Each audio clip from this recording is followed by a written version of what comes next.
Let me welcome all of you to this book discussion. This sponsored by the Center for Palestine Studies at Columbia. We're here to discuss a volume that came out recently from Columbia University Press that is edited by two of our speakers here, Leila Farsakh and Bashir Bashir. The volume is entitled The Arab and Jewish Questions, Geographies of Engagement in Palestine and Beyond. I am going to briefly introduce the speakers who will then speak, and depending on how time goes, probably have a little bit of time for back and forth among the speakers before I open it up to Q&A.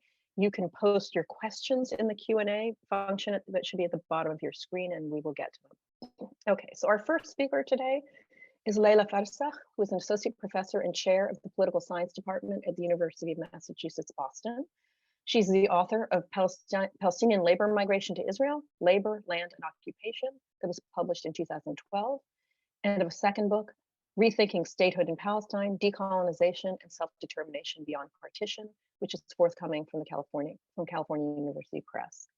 Dr. Farsakh has worked with a number of international organizations, including the Organization for Economic Cooperation and Development, the OECD in Paris, and since 2008 has been a senior research fellow at Birzeit University in the West Bank. In 2001, she won the Peace and Justice Award from the Cambridge Peace Commission in Cambridge, Massachusetts. Our second speaker is Bashir Bashir, who is Associate Professor of Political Theory at the Open University in Israel and Senior Research Fellow at the Leer Jerusalem Institute. His research interests include democratic theory, liberalism, citizenship, and nationalism studies, deliberative democracy, historical injustice, and alternatives to partition in Israel and Palestine. His writings have appeared in English and Hebrew, Arabic, Italian, and German, and he is the co-editor, in addition to the volume that we are discussing today, of The Holocaust and Nakba, a new grammar of trauma and history. Our third speaker teaches here at Columbia, and for those of you at Columbia, I doubt needs an introduction. And he contributed an essay in this volume. Gil Anidjar teaches in the Department of Religion and the Department of Middle East, South Asian, and African Studies. He's the author of many books, including The Jew, the Arab, A History of the Enemy, Stanford 2003, as well as a number of other books and articles on Jews, Arabs, Muslims, Semites, Orientalism, secularism, political theology, Christianity, race, and religion, and I want to say blood. Oh, it's there. Derrida, the Holocaust, Blood, and Destruction. Very prolific in both article and book form. I'm very pleased to have him here today as well. And finally, our respondent is Sherene Seiklay, who is Associate Professor of History at the University of California, Santa Barbara. She's the author of Men of Capital, Scarcity and Economy in Mandate Palestine, published in 2016 by Stanford. Seiklay is following her great-grandfather in her forthcoming book titled From Baltimore to Beirut on the Question of Palestine. She tells the story of his trajectory from 19th century mobility across Baltimore and Sudan to 20th century immobility in Lebanon, and places the question of Palestine in a global history of race, capital, slavery, and dispossession. She is also the co-editor of the Journal of Palestine Studies and senior editor and co-editor of Jadaliyya. So thank you to all our speakers for being here today. I appreciate you coming to another Zoom session, and I hand the floor over to Leila. Thank you. Well, thank you, Nadia, very much for your introduction, and thank you for the Center Palestine Studies at Columbia for inviting us to talk about our book. It's a great opportunity and a great honor. I will not be speaking much because I want to give space for people to intervene and say what they have to say and ask us questions. But I would like just to talk about the rationale and the genesis of the book. The rationale of the book was really to put the Arab and Jewish question together in conversation rather than treat them as two separate problems belonging to two separate histories. It was really the result of a series of workshops that were organized in the Kreisky Forum in Vienna as part of a larger project called Alternative to Partition in Palestine.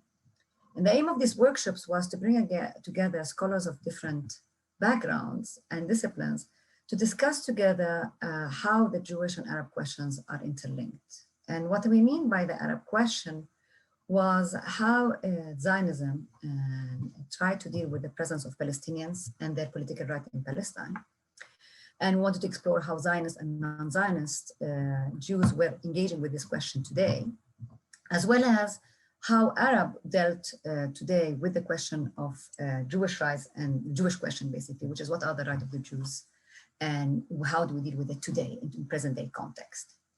And what was very important in this discussion is to emphasize, and what came out was to emphasize how much they are intricate. These two questions are connected together in three important ways, which we wanted to bring forth through this book. The first way in which the Arab and Jewish question is connected is really at the level of history, okay? We wanted to show how the Arab and Jewish questions are tied to the history of Europe, a history of anti-Semitism, but specifically to the failure of Europe to deal with the non-Christian among it, the non-Christian other, and how Europe relied on colonialism to transport this problem of how to deal with the other, to transfer it somewhere else and thereby aggravating it for itself and for the others in the colonial world. Secondly, we want to explore the political connection between the Arab and Jewish question, namely how these questions are tied to the question of political rights, namely citizenship and equality, and how these can be protected under which political shape, under which political format. And that brought us to a critique of nationalism, of course, because nationalism has both created dichotomies and embedded new identities that ostracized multiple diversities. And we use the figure of the Arab Jew as an example by which to show how nationalism separated the Jew from the Arab, whitening the Jew, blackening the Arab, but creating a political structure that was more oppressive than liberatory in any way. And thirdly, what we wanted to do is to envision and start thinking about how do we go beyond the problem of the Arab and Jewish question, in the sense of how do we transcend nationalism by seeing the interconnection between anti-Semitism, Islamophobia, and the continuity of the Israeli-Palestinian conflict. Now, organizationally, what we try in the book, we try to address these three connections by dividing the book into three parts. So the first part focuses on the role of Europe in creating the Jewish and Arab problem in a way, despite its attempt to delink them by emphasizing the Jewish dimension and trying to address the issues of anti-Semitism by generating in that process a process of Islamophobia, making how these two problems intricate together and still tied to the failure of Europe to deal with the other, a failure that is tied to its history and its presence, both in its colonial legacies and in its racial privileges and priorities today. The second part of the book revisits the paradigm of nationalism and its political costs by exploring the figure of the Arab Jew and unpacking it to show how binary divisions are central to nationalism and how these binary divisions destroy, silence, and reconstruct identities that foster hegemonic understanding of political identities and right. One, inevitably, that lead to authoritarian political structures that oppress and negate rather than protect citizen rights. And the third part tries to be a little bit visionary and attempts a beginning of a conversation on how do we transcend or go beyond the stubborn reality of colonialism and oppression and the ongoing Nakba that the Palestinians continue to live, by starting a new conversation about how we need to go beyond the partition paradigm and rethink nationalism in more inclusive terms, in ways, and think of political rights in new ways in which we can include the right of others, not just of the Jews, but also of Kurdish, Yazidis, and as an equal and not as a minority. Again, this book is really a conversation. It's a beginning of a conversation that wants to show the interconnection of topics that were considered separate. So I'll stop at this point and let Bashir take it from there. Thank you. Okay, thank you, Nadia, and everyone for the invitation, and thank you, Leila. I just want to say really very briefly to add to what Leila said, and that is more about the frame and the more macro perspective of this project. And I want to say that this book project is part and parcel of a larger intellectual project that has three pillars. The first pillar is alternatives to partition. The second pillar is the Holocaust and the Nakba. And the third pillar is this Arab and Jewish question. Two of these pillars were done at the Kreisky Forum by bunch of leading Arab, Jewish, and international scholars. And the other book, which is The Holocaust and the Nakba, was done also with Amos Goldberg also in overlapping kind of circles. What really of an importance to me in this over kind of macro perspective is to say that actually these three pillars put together lead in my point of view and what informs me and Leila and others, I believe, in the project. And without speaking on behalf of everyone in the project, obviously that people are, there is diversity in the view, is actually leading to two tracks. One track is interrogating modernity, and in modernity specifically about the nation state and settler colonialism, and specifically settler colonialism. And I think this is why we insist that this project goes beyond Palestine. This is one thing to bear in mind. So one track of interrogation is actually interrogating modernity, or contributing to the track that interrogates modernity, and through the focus on the questioning and the interrogation of nationalism, nation state, and colonialism and settler colonialism, particularly in Europe, and Europe as the site of the origins of these kind of questions and the spillover through beyond Europe, and then bringing these questions in conversation. The second one, which is related to Israel, Palestine, and the region, which is basically the track of binational ethics. And here is the assumption or the perspective through which binationalism is premised on equality and informed by a process of decolonization and historical reconciliation in Israel, Palestine. So again, and briefly, just to second what Leila has said, is basically that the attempt of this book in the very specific niche of this book, which is the Arab and Jewish question, is basically trying to draw links between otherwise segregated struggles, histories, and possibilities. And if I were, and by this I finish, if I were to put partly, alternative titles to what we are trying to do in this book in a very simplistic, reductionist fashion, it has three registers. The first register is interrogating Europe. The second register is interrogating Zionism. And the third final register is interrogating Arab nationalism. Thank you.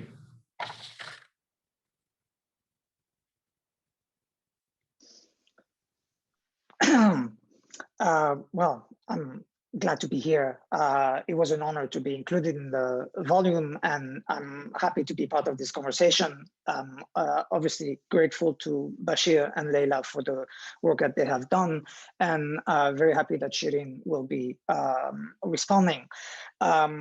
It's always great to be in great company, in a great book, and in a great Zoom session.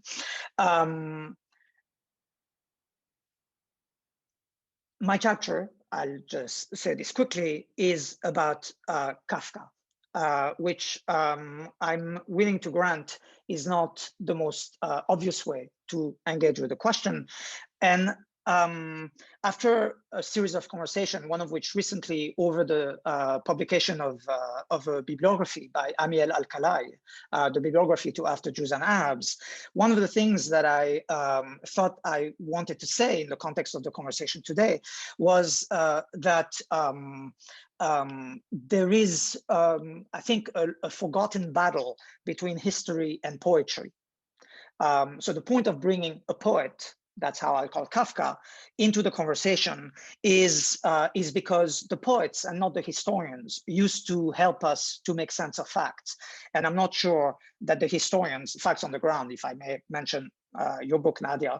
And I was reminded of the importance of that in the previous conversation I attended with regard to the book.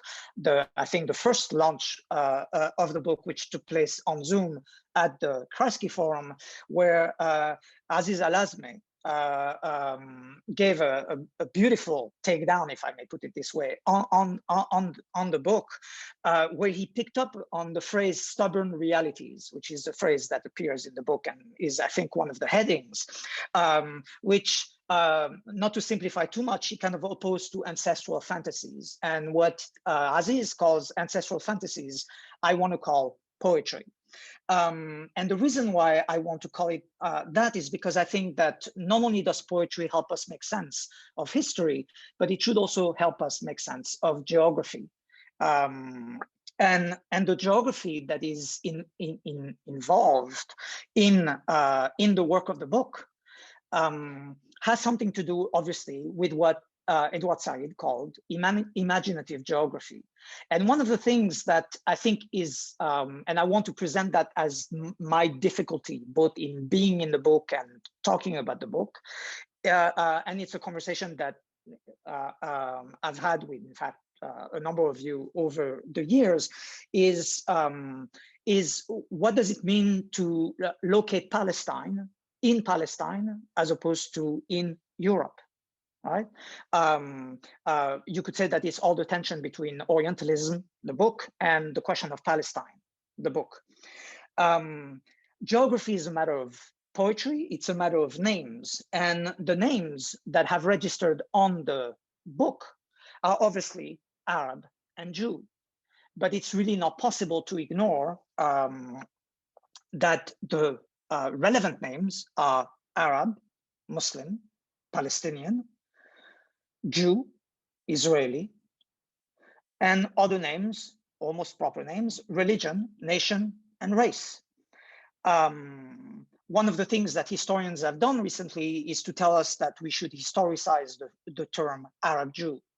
And it seems to me that what we should do is poeticize history a little bit, because the importance of recognizing those names and the difficulties that they pose to, in fact, both imaginative geographies and imaginative politics is to render fairly intractable what it is that we call the problem, right? And I don't need in present company to rehearse, but given that there is an audience, I will just quickly say, it depends, the way in which you understand the problem will be different if you describe it as Israelis and Palestinians, Jews and Arabs, or Jews and Muslims. And of course, Jews does double duty, depending on whether you think that Jews are a religion, Jews are a nation, Jews are an ethnicity, etc. And one of the difficulties was something that echoed in Rana Barakat's beautiful response to Mahmoud Bamdani just last week, which, if I may rephrase it in terms that I've also heard from our good friend Nono Arnon Raskakotskin, is that the difference between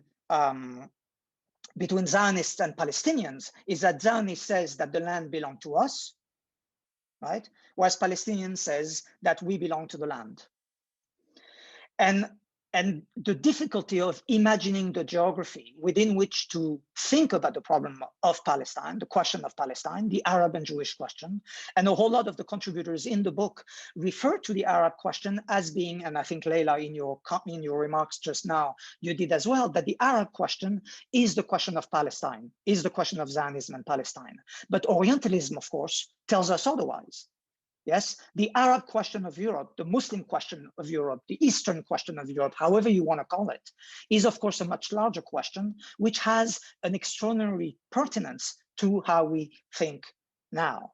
And so the question of what the proper conversation is, since we, if I may quote, yes, we belong to the land and the land is the land, but the geography demands that we think otherwise, if only in order to measure the obstacles that are at work, make it impossible to deal with the question of Palestine only in Palestine, only with regard to the land of Palestine, and make it necessary to engage a different geography. And yet to engage that different geography is also to surrender to something that, of course, is also shared by the settler colonial state and by the fact that, of course, as we all know, Israel claims to be the state of the Jewish people, meaning everywhere there is a Jew, Israel is their state, right? And therefore implicates a global geography. And your title, Sherene, I hope you will tell us a word about that, because of course, from Baltimore to Palestine, yes, is part of what I think we all need to think. And Baltimore is not an irrelevant name in all kinds of contexts, yes?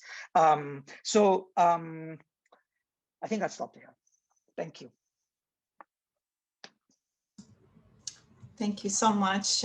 It's an honor to be here with you all. I just will make a few kind of reads of this ambitious and opening of a volume and sort of end with some questions. So in their introduction, Bashir Bashir and Leila Farsakh reflect on entangled geographies of engagement, untold histories, and unimagined futures. They aim to transcend nationalist discourses and segregated histories through a hitherto unexamined exploration of, quote, the intersections between the rise of Islamophobia in the West, the failure to resolve the Arab-Israeli conflict, and the political meaning of the Arab uprisings. So what does this framing of the Arab and Jewish questions reveal? Gil Anidjar, with his signature poetics, alongside Kafka and Maurice Blanchot, charts, quote, the form of dialogue and dialogue as form, end of quote. He suggests that the German Jewish dialogue was always also the Arab Jewish dialogue. Gil traces the divisions between interlocutors. The authority of logic, he suggests, is so powerful that even in defeat, the vanquished wishes to continue according to its rule, raise more objections, argue and refute, appeal to logic one last time. In that final appeal, he suggests, the vanquished challenges the logic of authority. And Anidjar asks, has there ever been an Arab-Jewish dialogue on earth or in a poem? Brian Klug reflects on the budding bromance between Macron and Netanyahu in 2017. He studies their embrace to reveal a double phoenix, the Jewish state and the new Europe arising from Auschwitz. But he suggests there are some ghosts lingering around the intimate encounter. The first ghost is the Palestinian, who is not merely absent, but excluded. And this, I'm quoting Klug here, quote, their presence absence spoils the party, end of quote. The Palestinians, Klug explains, quote, constitute a problem because they exist, not per se, but as Palestinians, end of quote. And that ghost speaks to the present Macron campaign against the threat of so-called Islamo-leftists. And if you haven't seen the memes of a Seiklay marks, check them out, they're pretty funny. In his speech welcoming Netanyahu in 2017, Macron remarks that neither racism nor anti-Semitism has disappeared. But in Klug's words, quote, the French leader glosses over the first and moves to provide a list of anti-Semitic attacks in which the perpetrator is in every case a Muslim who speaks Arabic. Here then, we see how the question of the Shoah and anti-Semitism in Europe become an Arab or Muslim problem. Indeed, for Macron, quote, anti-Zionism is anti-Semitism, end of quote. Klug centers Europe, not Jews or Palestinians, as the problem. The Nakba, he suggests, disrupts the reunion between a repentant Europe and its age-old internal other, the Jew. He concludes, quote, the Jewish question is and always was the European question, Europe's preoccupation with its own identity, end of quote. Amal Ghazal takes the Palestinian question to its Algerian shore, reviewing Algerian periodicals such as El-Shihab to show how the Great Revolt of 1936-1939 inspired reformers such as Ibrahim Abu El-Haj. The Palestinian question increasingly defined both Pan-Arabism and Pan-Islamism. The struggle for Palestine, she suggests, was an extension of the struggle for Algeria. Here too, we get a glimpse of the Amazigh and the ongoing formation and contestation of the Arab. In the following 3 chapters, the Arab Jew is both the empirical category and the critical trope that transcends the binary that sort of frames the endeavor. We are all, of course, deeply indebted to the intellect and labor of Ella Shohat in this regard. And in this volume, Shohat opens many imaginative doors through the 1834 case of Zulikha Hatchouel from Tangier. She shows how the Muslim figure became the scapegoat for Christian culpability towards Jews, and posing the Arab Jew as the internal ghost for an anti-Semitic discourse that was simultaneously Judeo-phobic and Arabophobic. In tracing the rift in Orientalist discourse from the hitherto intertwined classifications of Hebrew Arab, Sephardi Moor, or Jew Muslim, to conceptualize Jewish belonging, to new conceptualizations of Jewish belonging in Muslim spaces. And here Shohat offers a really interesting concept which is ambivalent indigeneity. Hakim el-Rustum puts Walter Benjamin in conversation with the stories of 3 Cairean synagogues to narrate history from the standpoint of the defeated.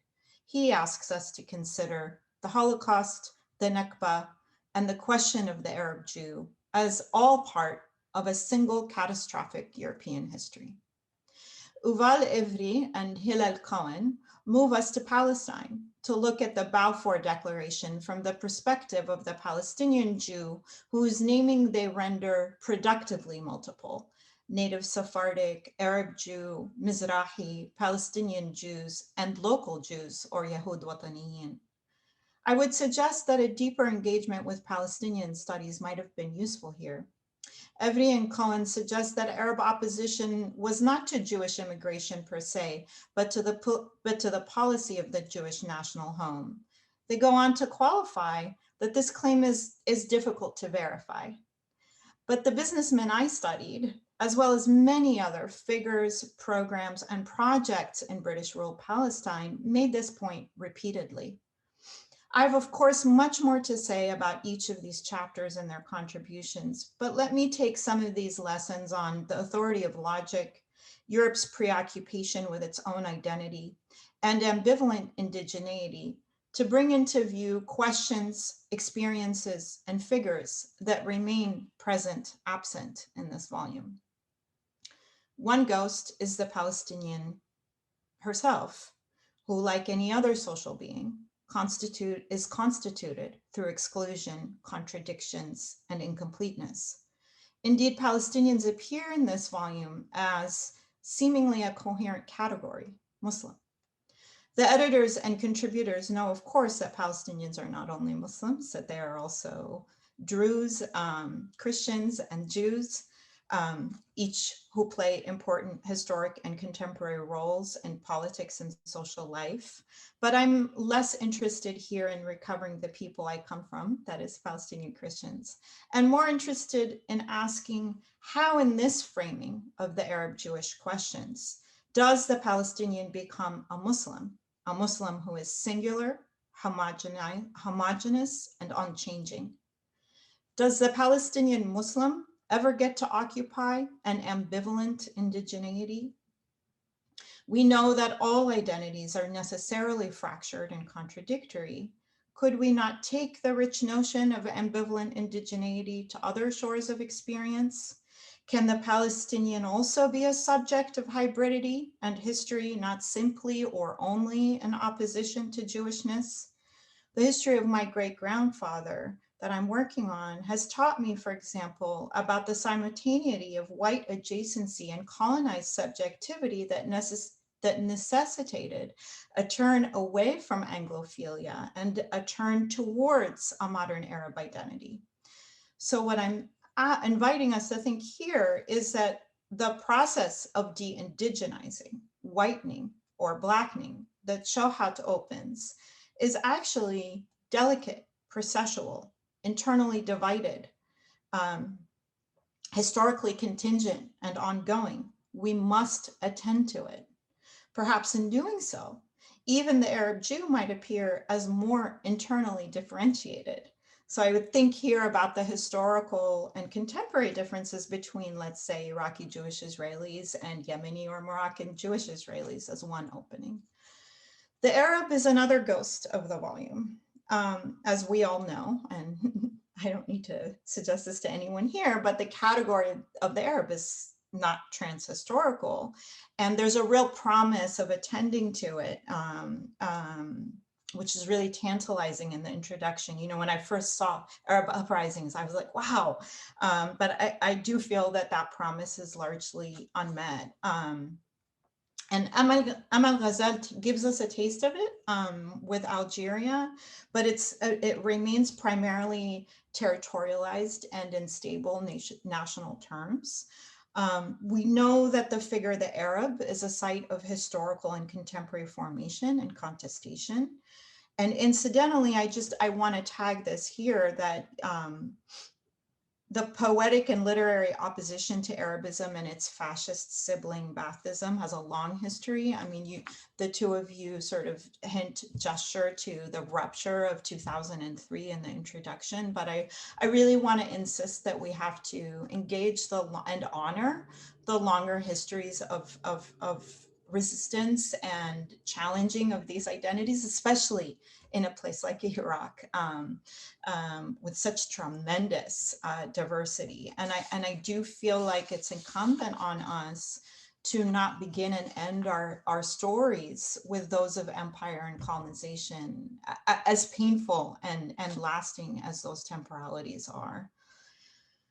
Attending to Arab, Palestinian, and Arab-Jewish hybridities might also, for example, bring into view other present absentees, the Black Israeli, the Black Palestinian, the Armenian Palestinian, the Kurdish Palestinian, just as examples here. I would say another and perhaps unlikely ghost is the European.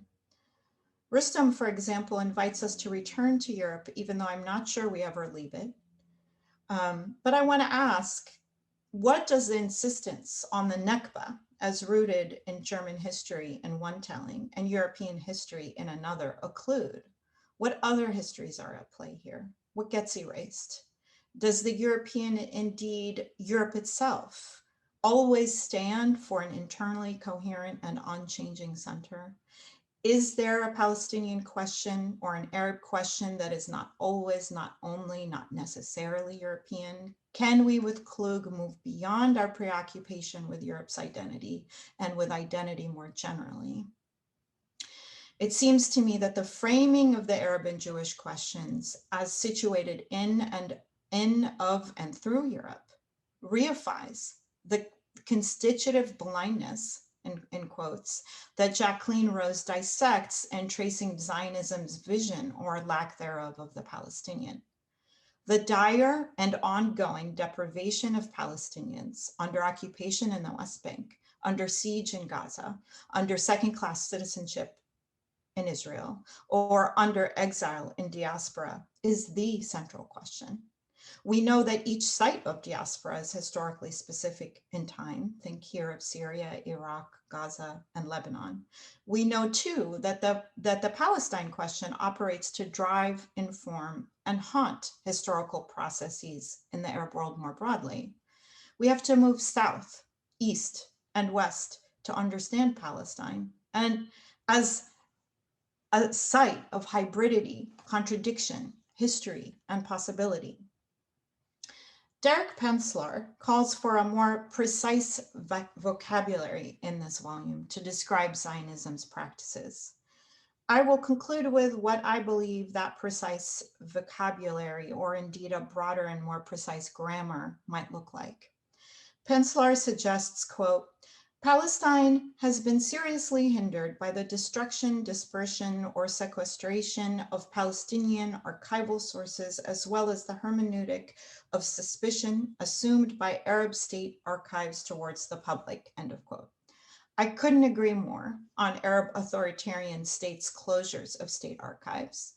Indeed, one of the unmet promises of the Egyptian revolution was precisely around the freedom of information. But I'm interested in the first part of the sentence. Who destroyed, dispersed, and sequestered Palestinian archives? Why are those processes in the passive voice? Are there no states behind these historical and contemporary happenings? Are they simply a result of circumstance? Any grammar that envisions a future for Israel-Palestine requires the active voice.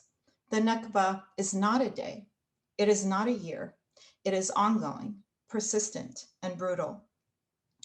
A precise grammar must avow this ongoing condition that depends on what Nadia Abu El-Haj has suggested is a naturalist form of racism, a belief in the permanent inferiority and incommensurability of racial others. If left unasked, this question demands that the disenfranchised must be for, but never with the other, indeed never occupying the category of the self. Moshe Bahar's fascinating chapter in this volume invites us to imagine the role and place of Israeli Jews in a decolonial future. It is an enticing and crucial invitation. To embark on this imaginative work of liberation, we also must chart an exit from the colonized present. Thank you. Thank you so much, Sherene. Thank you to everyone who spoke, and Sherene for that really superb and sustained engagement with the book. And what I'd like to do now is open this up for a conversation amongst you in terms of how you would like to respond to or engage Sherene's intervention.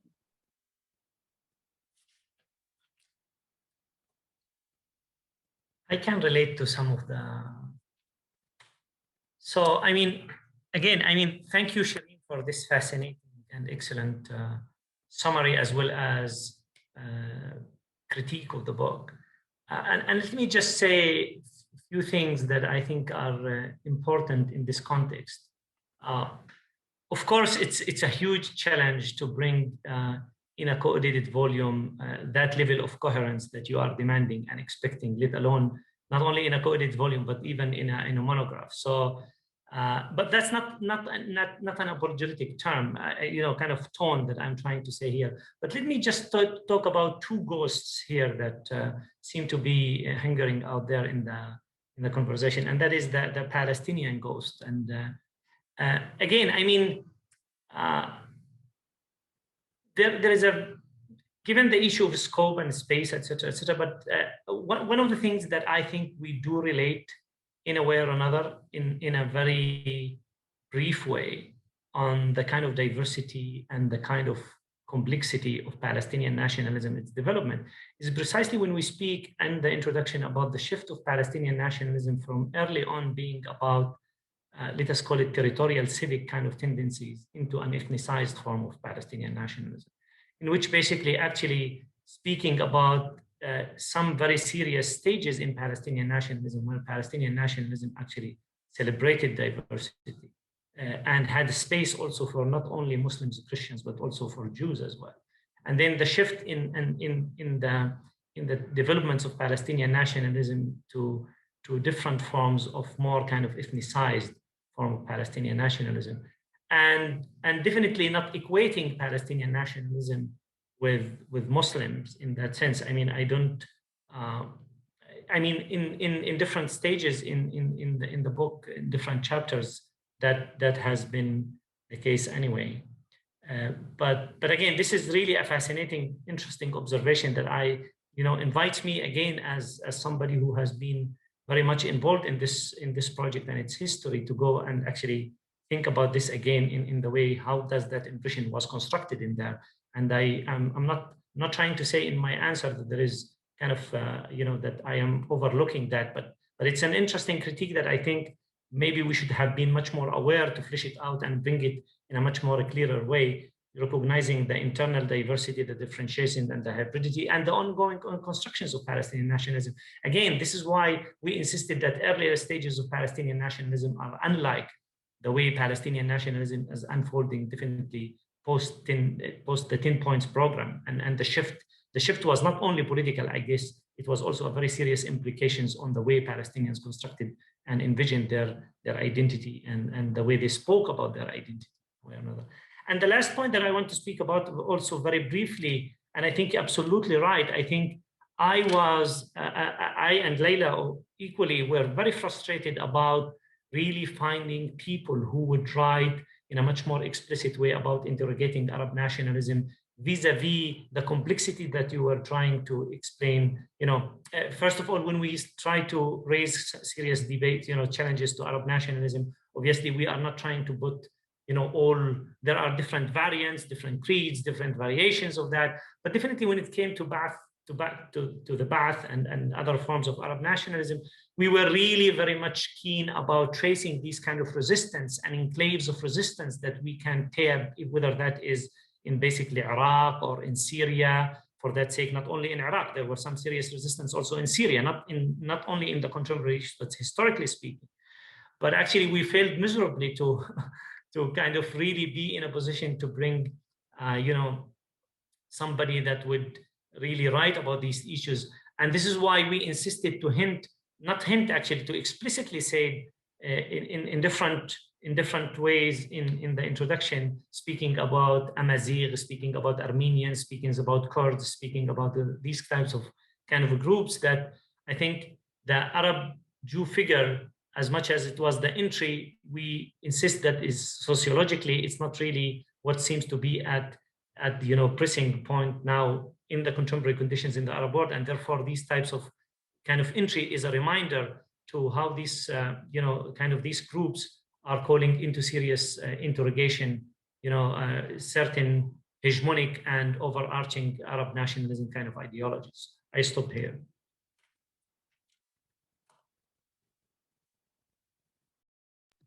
I mean, I think, first of all, I want to thank Sherene very much for these very constructive comments and this very careful reading of the book and of the lacunas in the book. I really appreciate that.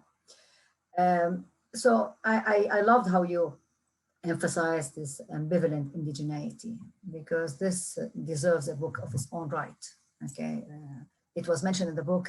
Could not have been elaborated in the book, because I think you gave us a hint of how do we take this book? What is the next step after this book? What are the issues that we need to address and talk about in order not to make the Palestinian a ghost? Because I don't think our intention was in any way to make the Palestinian a ghost or to get it to be insinuated that the Palestinian is a Muslim. The problem is when you talk about Islamophobia and anti-Semitism in Europe, you end up in that corner, and also partly because Arab nationalism has been in crisis, as you know. I mean, we have a major crisis of Arab nationalism for the past 40 years, and right now we are trying to reinvent it in ways that requires a revisiting the past, but also requires an engagement with the present. And this is why I think that the issue of the Arab Jew, we did not take it as emblematic and as the solution or as a romantic thing. It was really using it as an example, as an empirical example of what happens when you stick to hegemonic, myopic, nationalist understanding, which are really about power, not about equality. So for me, coming to this project, the interesting thing is how putting the Arab and Jewish question together, Europe and the Middle East, Jewish question as understood by Europe, and question of Palestinian continuing Nakba, the ongoing Nakba, as you said. How do we start thinking of a political structure that honors the reality without absolving the responsibility? And there's a lot of dirt that has to be cleaned on everybody's side. It's difficult. So maybe that it would have been ideal to, as you said, that we go east and west with regard to Palestine. But when we come and start putting the Arab and Jewish question together, we cannot but start in Europe. The important thing is that we don't remain stuck in Europe. And I think that's what we tried not to do, not to be stuck in Europe. Maybe we did not succeed, but I think the focus is precisely today is the question of how do we redefine political rights is a question that concerns us all. In Palestine, in the Arab world, in Europe, in America, as you know. Okay, and the fact that you added the importance of decompressing and preventing any homogenizing understanding of the Arab or the Palestinian is of course at the heart. How do we do it in today's context? And where is, if you want, a starting point? We try to make sure that the starting point is a refusal of colonialism, of course, and of Europe, but also how do we go beyond the rejection to try and construct something, to start to find the language for a policy of political, a language of political liberation. To take Gilles' point, how do we, the poetics of liberation, because actually, Gilles, coming back to here, I would like to come back to your point, because if you think of Arab-Palestinian handling of their history, it has often been through poetry. Okay, so the poetics has been very much to Palestine because poetic was a way to transcend the reality and overcome the history. One could argue the Palestinian failed, but that's another question. So I just want to say thank you very much, Sherene. These are very helpful and very perceptive comments that can help us lead the conversation forward. I just want very quickly to also say thank you to Sherene for much thought provocation. I was actually planning to read a little part of Journal of Ordinary Grief of Mahmoud Darwish, who actually explicitly says, do not write history. Now, it's hard to read, yes, but that is what he says. And obviously, I certainly don't mean to be here reminding you of the importance of poetry, but I do think that there's something very interesting, Sherene, about a certain proliferation of terms, of historical terms, of historicized terms, of identifications, for which, as you said, in the way you conclude, we actually do not have a grammar, and we certainly don't have a poetics. And part of the problem is, yes, obviously, the urgency is all here, but the urgency is, the question is also, where is here? Yes, here in Palestine, here in Syria, here in Iraq, and it is not possible to disentangle those at the same time as the urgency is absolutely local. And the way to bring those together, because they need to be brought together, I suppose I'll conclude just by saying, I agree with you that not everything needs to be from the perspective of Europe, but of course by Europe, we also mean America. And one of the problems is how do we get that out of the Middle East? Because that hasn't happened yet. And so it's not just a conceptual problem, it seems to me, but also a very concrete problem to go toward the path that you said we have to chart.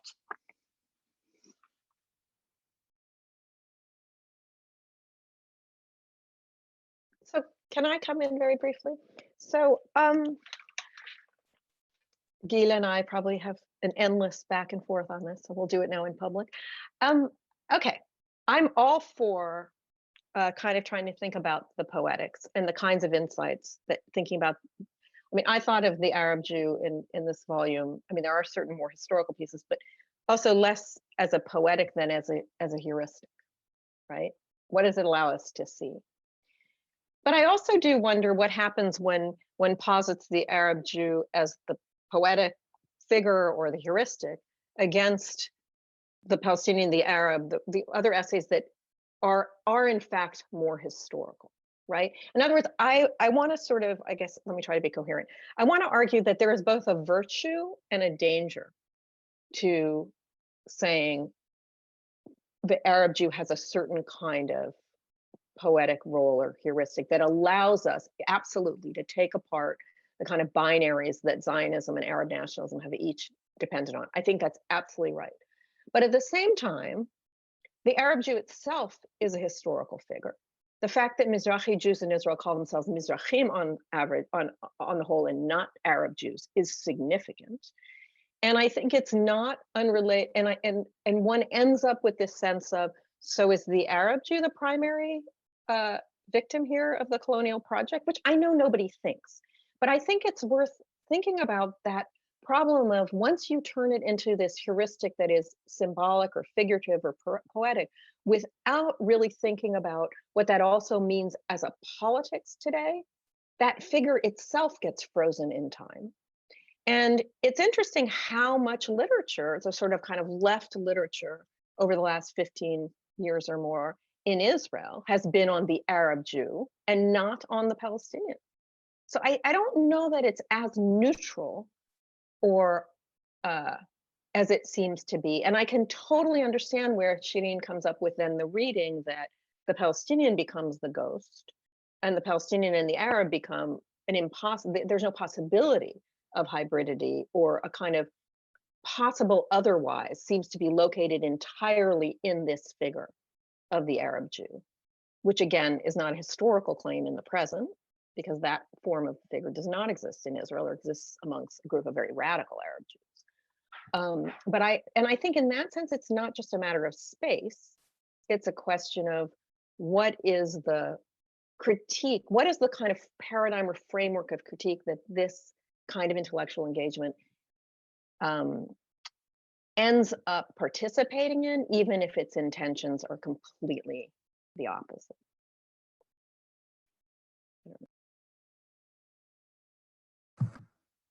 Thank you, Nadia. Oh, sorry, go ahead. I think Nadia's intervention is extremely critical to understand the motivations and the rationale of this project.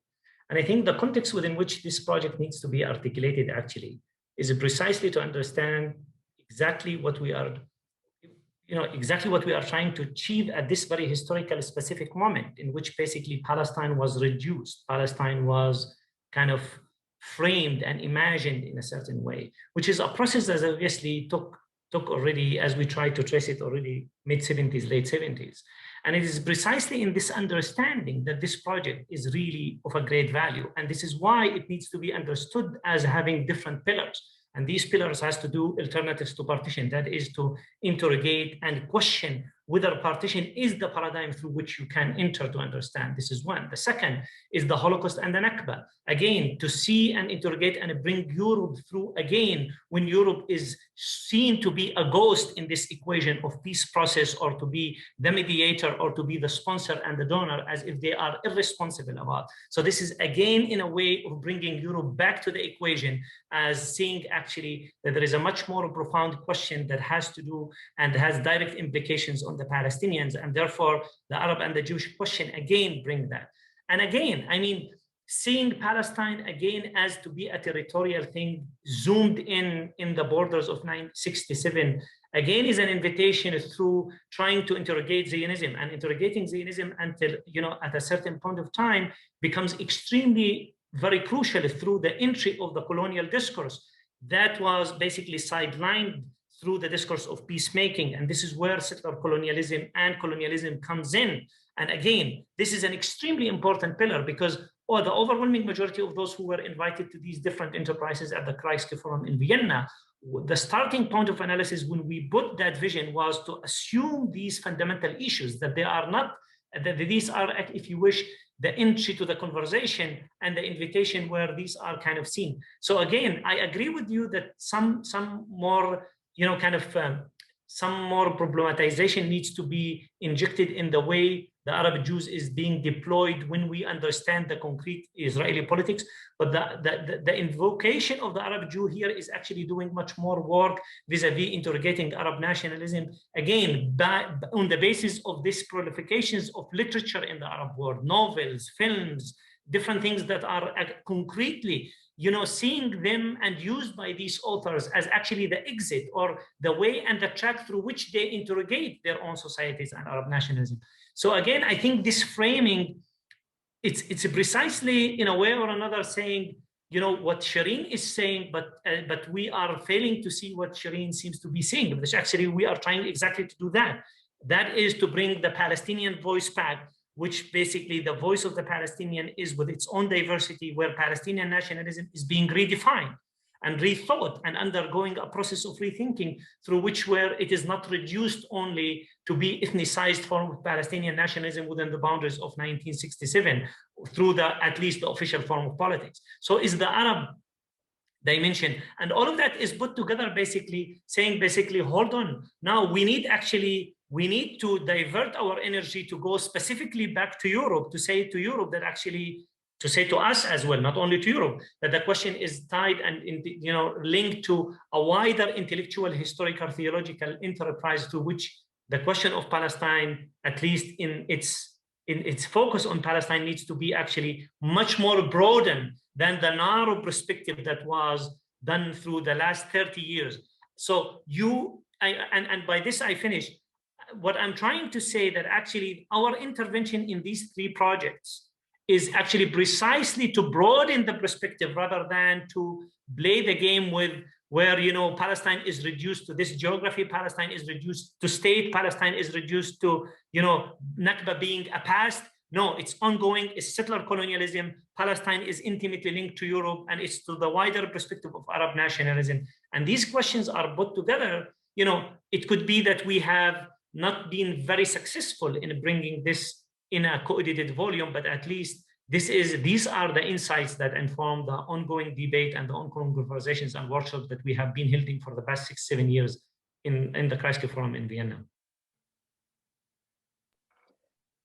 Does someone else want to say something briefly, and then I might open it up to the floor and we can go back and forth, but I want to let either of you, Gil, Leila, do you want to say?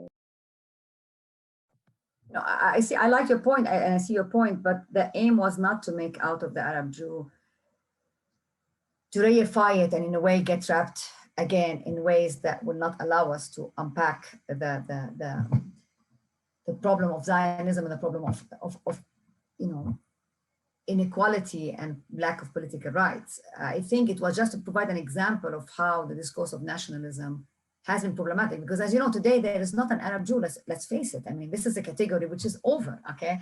It's either used romanticized in a romanticized way, or used as a way, as Bashir said, to try as an entry point to talk about the right of others in the Middle East, okay? It became, and that's a paradoxical thing, you know, how all these novels after 2003 which addressed the Jews, the reclaiming the Jews as part of Arab history by Arab authors, is a way of talking about recuperating past history of Arab countries. We see that in Iraq, but also it's a way by which it's trying to talk about those who are different and who am I as an Arab today.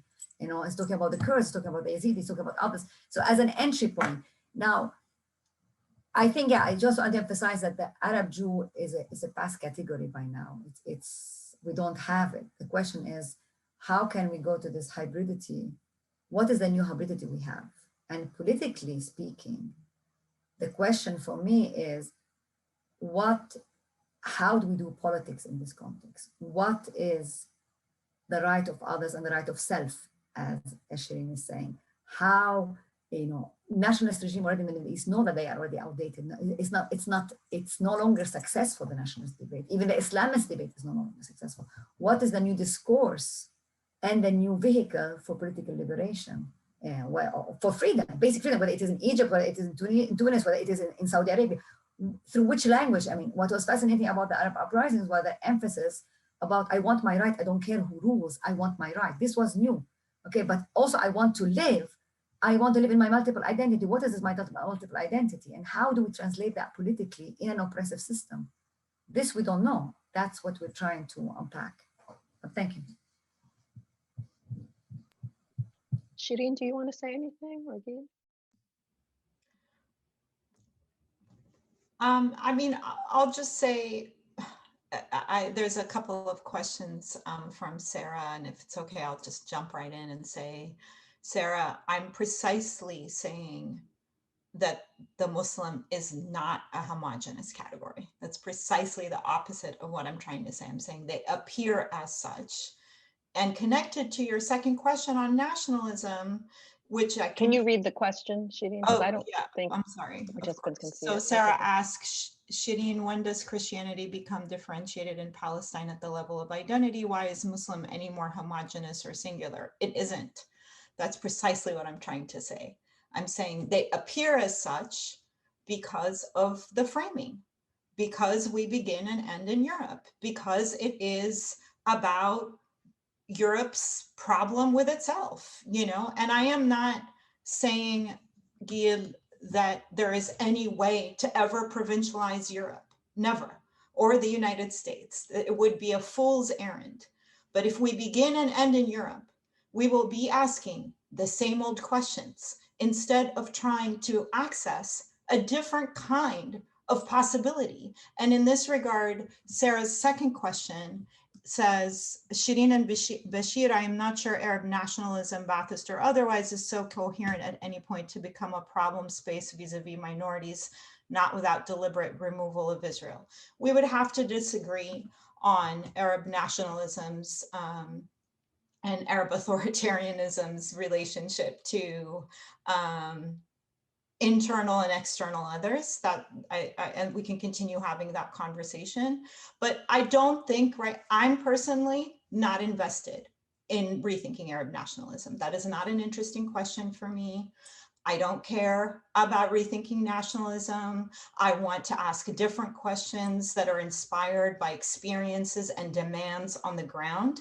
And I think crucial to responding to those experiences and demands is actually moving beyond the territorial nation state, which is precisely the invitation that Palestine provides us. It is precisely that invitation, but we would have to necessarily step out of beginning and ending in Europe and only asking questions about nationalism and asking all entirely different questions that are not imposed from our perspectives, but that arise from the ethnographies, the archives, or the poetics themselves.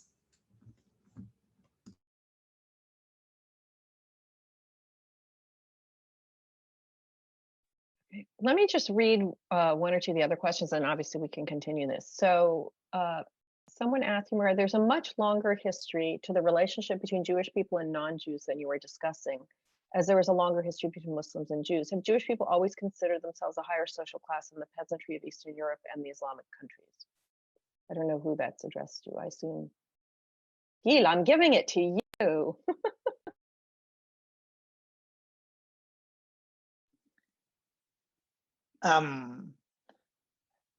I mean, I'm not trying to understand the question. Have Jewish people always considered themselves of a higher social class than the peasantry? I mean, one does not merely, except for Americans, I think, consider oneself a member of a social class. One either is of a class or is of a different class. As to whether Jews consider themselves of a higher class, the answer is no. And yes, there is a longer history of Jews and non-Jews, and Muslims and Jews, and I certainly would, be happy to provide with bibliography, but now is not the time. Okay, let me. Nadia, can I say something about? Yeah. Yeah, please. Yeah. So I mean, again, the intervention of Sherene is really fascinating, because I think Sherene states somehow some of the serious underlying motivations of the project rather than what is lacking in the project. And in that sense, actually, I mean, again, in that sense, the direction to Europe is not necessarily to say that this is only one-way track. It's just to say that actually, precisely because the national order and the terminologies and the vocabularies that govern our imaginations in Palestine and in the regions have so much been influenced by this post kind of, in the national order that was actually very much influenced by Europe, is actually precisely this is the point where this project is trying to make the opening by saying, actually, no, partition is not the frame within which Palestine needs to be articulated. No, identity, the way you are trying to impose as based on enmity between Arabs and Jews and overlooking diversity is not the way forward. No, the Palestine cannot be disconnected from seeing, without really engaging seriously and heavily with Zionism as a settler colonial project, but not reduced only to that. So again, I mean, what we try to do in this project is precisely not to reduce only the question of Palestine to Europe, but actually seeing that actually any process of decolonization in Palestine will have to go through interrogating and unpacking and questioning actually the grammar or the dominant terminology and the paradigm within which the question of Palestine and many questions in the regions were articulated for many decades. And it is actually precisely at this very historical moment in which actually there is a very serious deadlock and impasse where Palestine is being reinvigorated, through the margins rather than the central Palestinian politics, where these questions become actually of a great urgency and a quiet, and a necessity and timely. And this is why I think this intervention, in its own modesty, obviously, and under, again, this is a collective effort of many different views within it, that actually part of what try to brings the direction to Europe, not by saying that it's exhausted, but actually to say that for us to emancipate ourselves or to emancipate ourselves from this kind of governing oppressive terminologies, vocabularies, or if you wish, grammar, that actually within it there is this identity politics, nationalism, etc., has been very catastrophic to the way we perceive and the way we actually articulate, Palestine and the region when it comes to these kind of political and even cultural and historical perspectives. Okay, I am going to pull another question from the Q&A.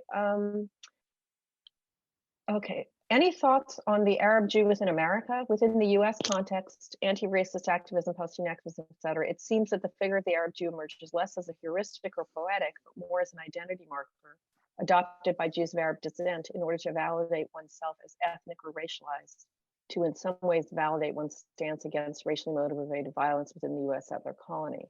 I guess the question has more to do with the transhistorical, transgeographical nature of the figure of the Arab Jew and how it circulates, particularly in the present movement for Black life. I just want briefly, I actually think the question is indicative of the fact that although I'm in total agreement that this is, I don't know, in fact, when the historical moment of the Arab Jew ever came, right? I mean, with all due respect to, Iraqi Jews, I don't know that there was a historical moment when the phrase was relevant. So I think in my contribution, I'm pretty sure I don't use it. And again, I say this with all due respect to those who do and with those who even identify with the term, which, as you were saying, Nadia, are very few after all. But I do think that the question is indicative of the fact that it has purchase because the terms to describe the conflict are so focalized, certainly in American English, on Jew and Arab, right? Talk about homogenization, talk about simplification, talk about the fact that the Israeli state makes the distinction between Jew and Arab, yes, on basically racial, on a racial basis. And so the part of the issue of poetics is to recognize the terms that have been invested with more force, not because they are more accurate, yes, not because they're more accurate, and not because they are more historical, but simply because they are the ones who have been granted a certain bureaucratic or valence. And I think that it's important to recognize that there are many terms, not in terms of identities and therefore fragmentation, but rather in terms of finding a certain logic, right? And so here I would want to second what Bashir and Leila have said, which is that the hyphen between Arab and Jew is one of the ways to think the hybridity that Sherene is rightly saying we need to think. The term I prefer for hybridity is poetics, because we need to find a way of making some linkages between the multiplicity of terms that historically and rhetorically have been deployed. The point is not to privilege any figure, but to recognize the figures that have been privileged, even if it's only rhetorically and with no historical basis whatsoever. Which, by the way, history, I wish, had the force of reality. But the election was stolen, not because the election was stolen, but because enough people believe it. And I don't think we can simply talk about stubborn realities and and fantasies, ancestral or whatever, simply because we don't like them. The fact is that once enough people believe in them, they start having all kinds of effects, and that's part of the force of the words. And we need to be able to interrogate those words and give them more play.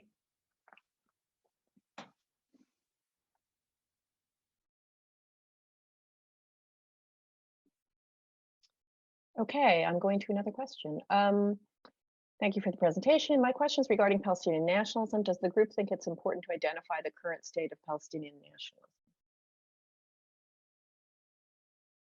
Any takers?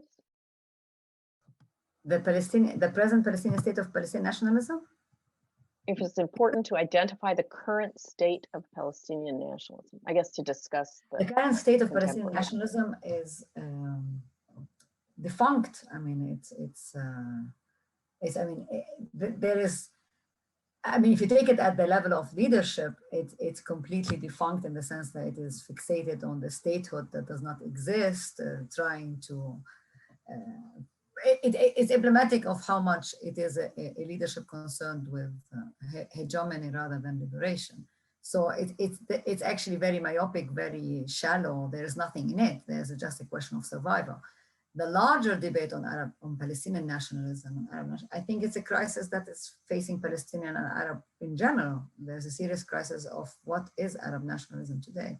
And I think Sherene posed an interesting angle to it. Like she said, I'm not interested in this question at all. Because on the ground, people are not interested in that question. They're not in questioning themselves as Arabs. I mean, maybe some are, but I mean, Arab nationalism has been a way to counter European colonialism. This is how it emerged. This is how it tried to assert an identity. But today, people have multiple identities in the region in ways that can make many wish to go back to Arab nationalism as a more powerful way to unite and to honor diversity. But maybe facts on the ground are not insinuating that. I mean, yeah, but so as far as Palestinian nationalism is concerned, it's over.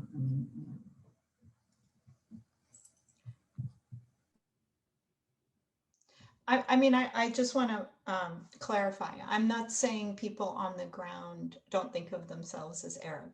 I am saying that the questions that we ask determine the answers that we find. And if we are asking the same question again and again, then we miss out on new possibilities, new visions, innovations. I had the blessing of taking part in the Egyptian revolution, and as catastrophic as it turned out to be, I learned from the people who were waging revolution on the ground entirely new vistas of thinking about how do we imagine a future. So instead of asking, what is the condition of Palestinian nationalism? Why not ask, what can we learn from Palestinian activists on the ground today? What questions are they posing? How are Palestinian queers and feminists, for example? What kind of ways are they posing and envisioning their future? How do students, Gil mentioned Rana Barakat. Rana Barakat teaches at Birzeit University. Her students are periodically imprisoned and hunted by the Israeli army. She smuggles books into those prisons and they read them together and they analyze them together. That's interesting. That's a different set of questions.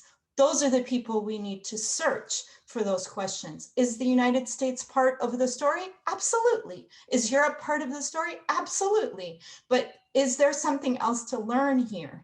Is there a way to think about the people that we study as people not just that we observe, but learn from? That's all I'm asking. So let me say two things. One is, of course, Gil, we know that relatively fact, fantasy, and politics is hardly one-on-one. And as I was actually talking earlier, I think that in fact, sorry, I should use that word, in whatever, that whole promise, I mean, I've been thinking a lot about this and I've started writing about it, that whole promise that came in the kind of post-colonial moment of like rethinking, go back to the archives, we're going to reread the archives, you have the reading of that, the release of the archives in Israel around 1948, right? That somehow this is going to make a difference. And I think what's really striking is the fact that no, people know and they don't care. So I completely agree that how one relates to that, I mean, history is not going to be what rescues us into some reality.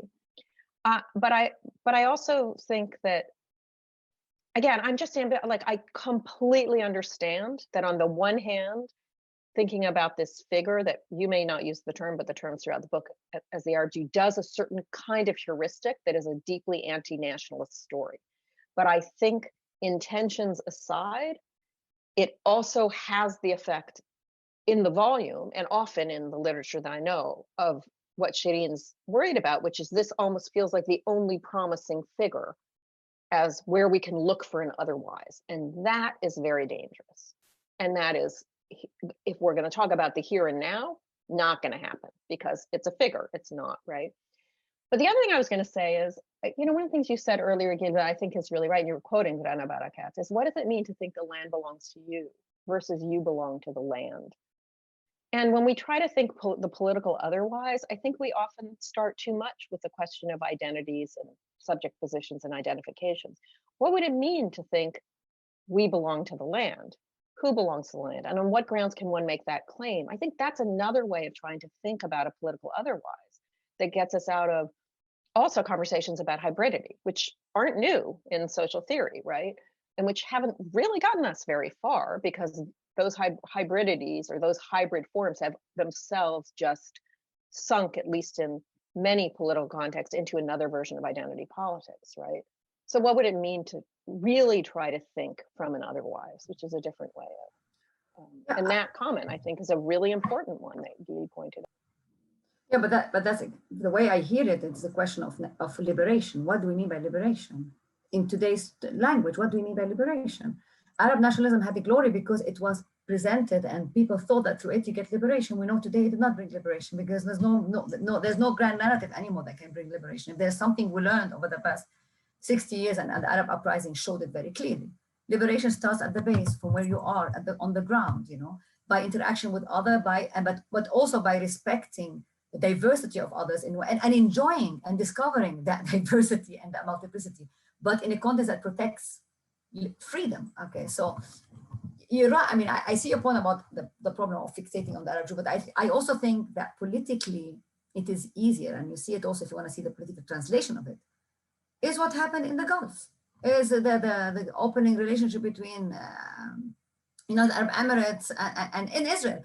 That's a certain progression. Now it shows how it can be used against any liberatory project, but it also shows you that it is easier to talk about, to avoid the question of talking about the other, and the diversity within, or the hybridity, as you want to say. Okay, because we could also talk about the Yazidis. We can also talk about the problem of Sunni Shia, which, without putting it as Sunni Shia, right? Okay, but we get fixated into those, that we get bombarded with these visions or these dominant discourses, which are deeply problematic. How do you get loose of them is the question. And the political question is, how do you define a new project of liberation without a grand narrative or a grand teleological project? If I may, just one quick thing. Some of the power, it seems to me, right? And granted, my personal distancing myself from the term is neither here nor there here. But part of the issue resonates, of course, with the problem that Mamdani defines as the South African problems, which is how do you placate the fears of the whites? Yes. One question is, how do we convince Zionists that they need to be liberated, right?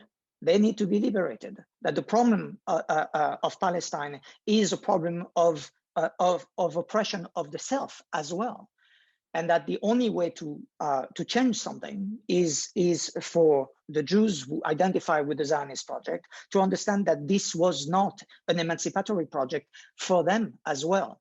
Yes. The potential of the figure of the Arab Jew is, I think, that it's also turning to the settler and saying, you need to think of yourselves otherwise.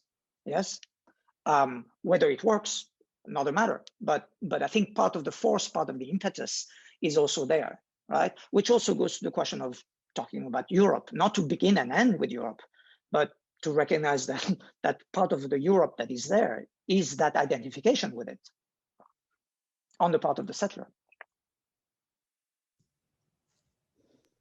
Well, and as Mahmoud had said, if we're going to talk about Mamdani, also a while ago in the South Africa context, this was years ago when he was on a panel about BDS.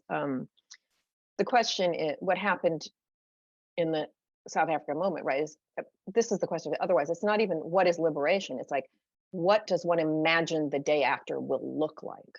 And I think that is a struggle. And it's a struggle for Palestine. I mean, I think that's the question that is, I mean, for all the whatever, the increasing fascism of the Israeli state, I think with the collapse of the first Intifada, with the rise of Oslo, and the collapse of the, I mean, that whole history, there's a kind of loss of that vision as well. What does the day after look like? And Palestinians have to articulate that. And yes, part of that may be convincing the settler they have an investment in this too, although I don't know whose responsibility that is, but one has to begin to imagine an otherwise, right? What is it going to look like? And that's a problem on both, the Palestinians haven't fully articulated because the forms of nationalism have collapsed in on themselves. The two-state solution has collapsed in on itself, right? Et cetera. And that I think is a complicated struggle. And again, I'm just not sure one can begin and end with the question of identity at all, whether it's hybrid or otherwise. We may have to begin somewhere else, right? Okay, it's 1:53, and I think we're supposed to actually end at 1:55. So can I have people step in with final thoughts or comments on the panel, and then I will. Yeah, I can come with this actually very briefly to say actually what informed us in this project, actually precisely the type of questions that Sherene was actually mentioning. When we speak about alternatives to partition, we live on the ground, we see the colonial enterprise, we are seeing the shrinking, and these types of exactly the questions that bring in, a terminology, vocabulary that we were educated and socialized for a very long time by academics, by the politics of the mainstream politics, and it's precisely in the margins of trying to interrogate this that this project has a value. It's precisely in the context of bringing and interrogating Europe into the equation through this kind of industry of donors and industry of financing Palestine, where this question of Palestine becomes an issue of aid. And then therefore, this is another invitation of bringing in these types of questions that are smuggled through, also complicity with Zionism through different constructs, discursive constructs as civilization and like Judeo-Christians and kind of, the role of Europeans as you feel it on the ground when you meet with these kind of diplomats or when you meet with these NGOs, et cetera, et cetera. It's just to say again, without going into much details because we don't have time, that actually many of these motivations, as much as it sounds like as if it is an abstract, and these are exactly the accusations that we were labeled by many Israelis and Zionists at the beginning of this project, that you are actually, kind of not dealing with realities, whereas actually the own motivations of this whole entire enterprise was informed heavily by these evolving realities, intertwined kind of realities that actually seem to be strikingly calling for alternative language, for different emancipatory registers than the ones we were used to in the past 30 years, at least in the dominant form of politics and discourse.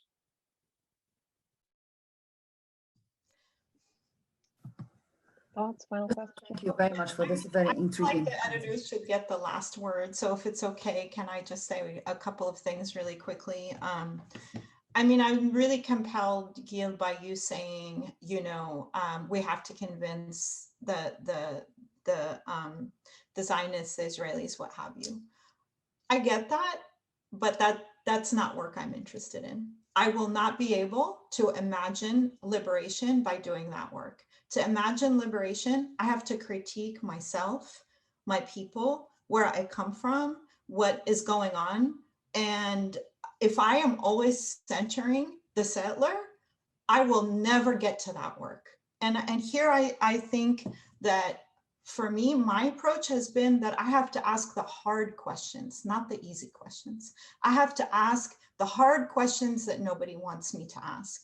And in my case, that's asking a question about my great-grandfather and how was he at once a colonial official and a colonized subject, a slaveholder and a deterritorialized refugee. Nobody wants me to ask those questions, which is precisely why I want to ask them, because this is for me how I imagine the possibility of liberation.